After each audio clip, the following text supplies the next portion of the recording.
The WNBA Players Association Executive Committee has been authorized to call a strike when necessary. Thursday, December 18th, 2025, the players have spoken. The players have spoken! Through a decisive vote with historic participation, our membership has authorized the WNBPA's. This is where the picture becomes far more complicated and far more revealing.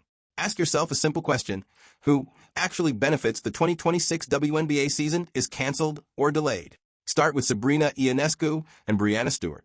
They are co-founders of Unrivaled, a new 3-on-3 league launching in January.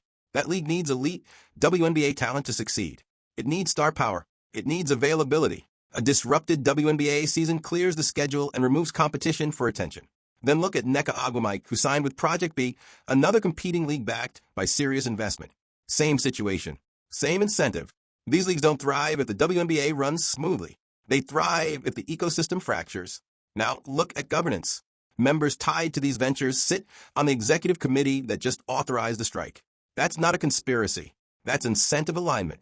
When alternative leagues exist, labor disputes stop being purely about fairness inside one system. They become leverage points for reshaping the entire market. If the WNBA stumbles, others are ready to fill the gap.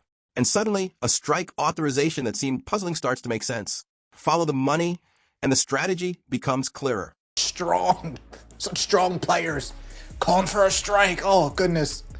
I really admire their resolve. I really admire their courage.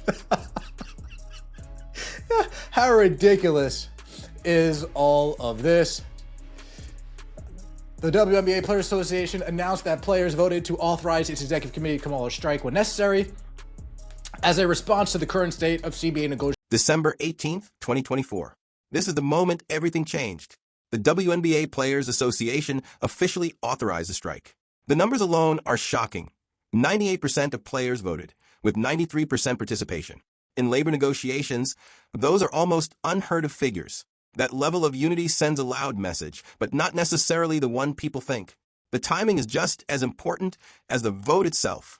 This happened exactly one day before the deadline to extend the collective bargaining agreement. On the surface, it looks dramatic, decisive, and powerful. But here's where things get interesting. The WNBA season is already over. The finals are done. The spotlight has moved on. There are no games to cancel, no broadcast to disrupt, no immediate revenue stream to choke off. In a traditional labor dispute, a strike is effective because it interrupts the product. It creates urgency. It forces the employer to act because every mistake costs real money. None of that is happening here. So the question becomes unavoidable. Where is the leverage? If the players aren't actively providing a product at the moment, what pressure is actually being applied? That's what makes the strike authorization so unusual. It looks aggressive, but functionally, it doesn't disrupt operations in the short term. The league isn't scrambling to fill arenas or renegotiate TV windows. From a pure strategy standpoint, this move raises eyebrows. This suggests that the strike vote isn't really about immediate economic pressure. It's about positioning. It's about controlling the narrative before the league can act. Owners were already preparing for the possibility of a lockout if no agreement was reached. By authorizing a strike first, the players flip the optics. Instead of being locked out, they can say they chose to walk. That distinction matters in public perception, even if it doesn't change the underlying power dynamics. What we're witnessing isn't a traditional labor showdown. It's a symbolic move wrapped in the language of strength. And that's why this moment deserves closer examination. Because when leverage is absent, motivations matter more than ever. Percent of the players voted yes, 93% participated in the vote per the union. What's the 2% that voted no? That's the question. What's the 2% that voted no? This is behind closed doors. Did any of the main attractions vote no? Did a Kaylin Clark vote no?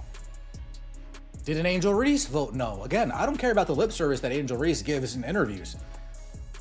Did she vote yes or no? That's all I care. Behind closed doors, how do you really feel? Now when you're trying to appeal to this person or... Now let's strip this down to the actual deal on the table, because that's where the disconnect begins. According to the league's proposal, the average WNBA salary would rise to $500,000. The minimum salary would jump to $222,000, a figure that would instantly change the financial reality for most players.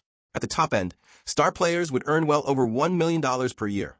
By any historical measure, this is a radical shift in compensation. And yet, the Players Association rejected it. Instead, they're demanding 33% revenue sharing. On its face, that demand sounds reasonable, even modest, especially when compared to leagues like the NBA, where players receive roughly half of basketball-related income. But that comparison only works if the leagues operate under similar financial conditions. They don't. The WNBA has spent most of its existence operating at a loss. That's not a controversial claim, it's a documented reality. Revenue sharing only makes sense when there is revenue left after expenses. In the WNBA's case, expenses have routinely exceeded income.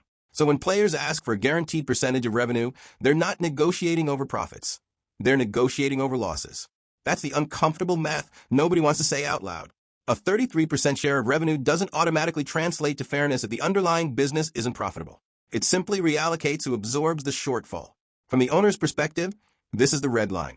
They're willing to dramatically increase salaries, but they're unwilling to lock themselves into a structure that guarantees ongoing losses. This is where perception diverges from reality.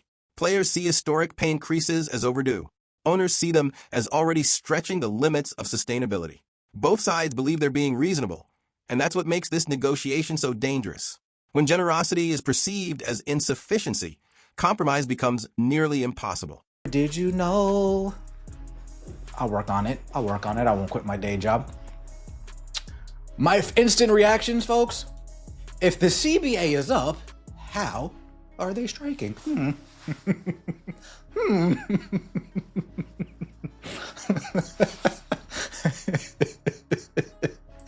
To understand why this strategy feels off, you have to understand how strikes are supposed to work. A union strikes when it has maximum leverage, when demand is high, when halting labor creates immediate pain for the employer. That's why NBA players strike during a season.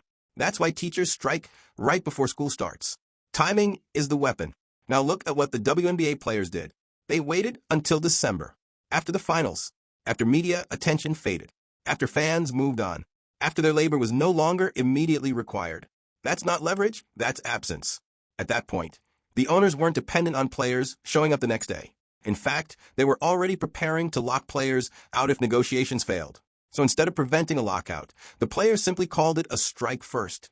That distinction doesn't change the power structure, it changes the optics. It allows the union to say, we didn't get locked out. We chose to strike. That plays better publicly, but it doesn't pressure ownership in any meaningful way. The league's calendar isn't disrupted. Broadcast partners aren't panicking. Sponsors aren't pulling deals. This makes the move feel more performative than strategic. It signals defiance without inflicting cost. And in labor negotiations, cost is everything. Without it, declarations lose their force. The result is a standoff where one side is making symbolic gestures while the other side controls the timeline. That's not how successful strikes are won. It's how leverage quietly evaporates. WNBA games per season with 1 million viewers or plus. 97, 98, 99, 2000, all the way up to 2008. Well, you see the first 6 years, they had a nice little bump of million views. And then you go on a drought. All the way up until Caitlin Clark arrived in 2024. Nobody was watching for the last 15 years. Barely people were watching for the last 21 years. And then Caitlin Clark showed up. You guys are going back to that number, right? You understand that. You know, if there's no 2026 season, 2027, you're going back to that. No? Okay. Maybe something else. Maybe some other figures will help you. WNBA Finals Game 1 viewership over the past decade. 2015. December 18th, 2024 marked a turning point for the WNBA. On that day, the WNBA Players Association authorized a strike with overwhelming support, 98% approval and 93% participation. Those numbers are extraordinary by any labor standard and immediately signaled unity and frustration. The timing made the move appear even more dramatic, coming just one day before the deadline to extend the collective bargaining agreement. On the surface, it looked like a decisive show of power. But beneath the headlines, the strategy raises serious questions. The WNBA season was already over. The finals had concluded, arenas were dark, and television attention had shifted elsewhere. In traditional labor disputes, strikes work because they interrupt active business. They create financial pressure by stopping the product at its most valuable moment. Here, there was no product to stop. No games were being played. No revenue was immediately at risk. That reality exposes a crucial weakness: leverage. The league had already been preparing for a lockout if negotiations failed. By authorizing a strike first, the players flipped the narrative. Instead of being locked out, they could claim they chose to strike. That distinction matters publicly, but it does little to alter the underlying balance of power. This was less about economic pressure and more about optics. The financial disagreement itself is just as complex. The league reportedly offered a deal that would raise the average salary to $500,000, increase the minimum to $222,000, and allow top players to earn over $1 million annually. Historically, this would represent the largest pay increase the league has ever seen. Yet the Players Association rejected it, demanding 33% revenue sharing instead. That demand sounds reasonable until it collides with reality. The WNBA has operated at a loss for most of its existence. Revenue sharing only works when revenue exceeds expenses. In this case, it would mean sharing losses, not profits. Owners are willing to increase salaries, but they are resisting a structural commitment that could guarantee long-term financial instability. The timing becomes even more intriguing when you examine who benefits from disruption. Several top players are involved in new competing leagues that rely on WNBA talent and attention to succeed. A delayed or canceled WNBA season clears schedules, weakens the incumbent league, and creates space for alternatives to grow. Members connected to these ventures sit on the same executive committee that approved the strike. When incentives align this cleanly, the decision stops looking accidental. All of this is happening at the most fragile moment imaginable. For over a decade, the WNBA struggled to draw viewership. And in 2024, everything changed. The arrival of Caitlin Clark triggered explosive growth across every major metric. Draft viewership, regular season ratings, all-star numbers, and finals audiences all surged. For the first time in years, the league had real momentum. And now, just one season later, that momentum is being put at risk. This isn't a simple story of labor versus ownership. It's a story about timing, leverage, incentives, and strategy. The outcome won't just determine a contract. It may determine whether the WNBA's long-awaited breakthrough becomes a foundation or a missed opportunity.